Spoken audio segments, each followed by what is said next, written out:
Forbidden Love in NYSC, When Fate Met Fire.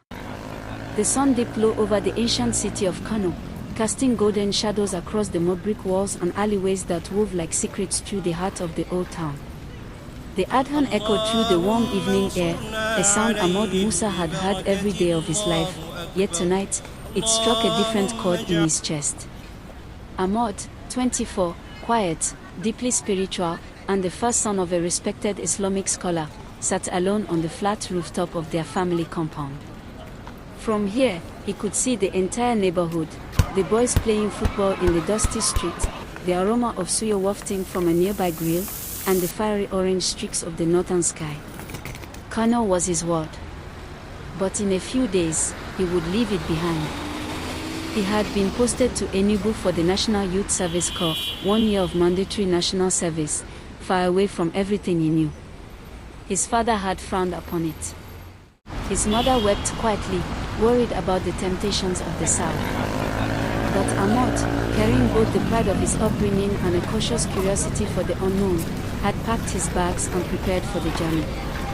In a quiet village just outside Enugu, Chidinma Okoro sat beneath a generous mango tree, her journal open on her lap. The breeze played with the hem of her skirt as she wrote, lines of poetry tumbling onto the page. Chidinma, or Chi to her friends, was the daughter of a retired school teacher and a nurse. Fiercely intelligent, proud, and imaginative, she had grown up challenging every stereotype thrown her way.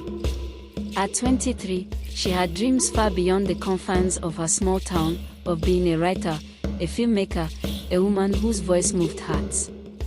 When her NYSC posting came, she had hoped for Lagos or Abuja, somewhere alive. Instead, they sent her back home, to Enugu State. It was something unheard of before. It felt like a step backward, until she met Ahmad. The NYSC orientation camp buzzed with life.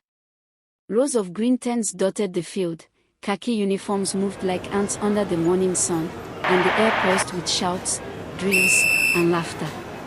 Chidinma stepped off the bus with her duffel bag slung over one shoulder.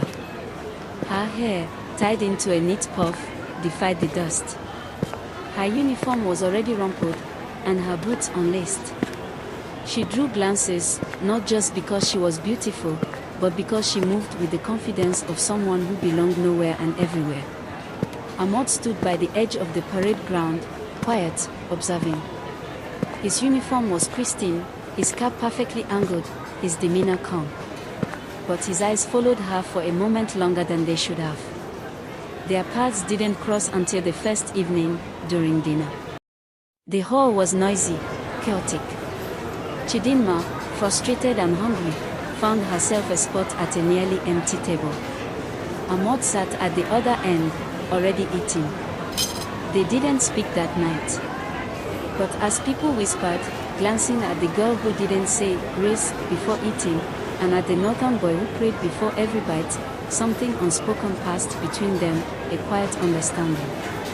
They began speaking during a community development project. Corps members were tasked with planting trees in a local village. Ahmad took his role seriously, carefully planting saplings with reverence. Chidinma, meanwhile, joked with children and teased the shy boy with the hoe and serious face. "Is that your face or is it carved into stone?" she asked one afternoon, wiping sweat from her brow. Ahmad looked up, startled. Then, a smile cracked his lips. Stone can smile, sometimes. That was the beginning. They started spending time together, planting trees, reading books under the mango tree, talking about the North and the East, about religion, about faith, about literature. Chidinma introduced him to Chimamanda's essays. He told her about the poetry of Rumi. She mocked his Hausa accent playfully. He corrected her softly when she mispronounced Sano. In the evenings, when the others played football or gossiped in their tents, they sat side by side on the low stone wall that overlooked the fields. Sometimes they talked. Sometimes they were silent. But always, the space between them felt charged. Of course, not everyone approved. The camp was rife with gossip. "Is she converting?" some whispered. Doesn't he know she's Christian? Others scoffed. Friends pulled them aside. Warnings were issued, sometimes gently, sometimes cruelly. Ahmad's closest friend from Zamfara told him bluntly, "She will go home and marry a pastor. You will return north and marry your cousin. This, whatever it is a sin or a game." Chidinma's bunkmate was more sarcastic, "So now you want to marry under Sharia law, ABI." They tried to ignore it. But the words lingered. Then came the incident. During a lecture on national integration, a camp official made a joke, an insensitive one, about interethnic marriages. People laughed. Chidinma didn't. Ahmad stood up and asked a question, calmly, respectfully, but it stirred the hall. That night, they ate in silence. The air between them thick. "I don't want you to lose your peace because of me," she finally whispered. "You are not the reason." "The world is," he replied. As camp ended, they were both posted to the same village, by fate, or perhaps by divine mischief. There, in the heart of Udi, beneath the same mango tree where she once wrote poems, they started teaching at the local school. The children loved them. Parents were cautious at first, then grateful. The community began to accept them, not as a couple, but as individuals of value. They never labeled what they had. It wasn't courtship, not exactly. Not dating. Not official. But it was tender. Sacred. Built on trust and long conversations. One day, she painted a wall at the school with the quote, "Love doesn't need permission. It only asks for honesty." He stared at it for a long time.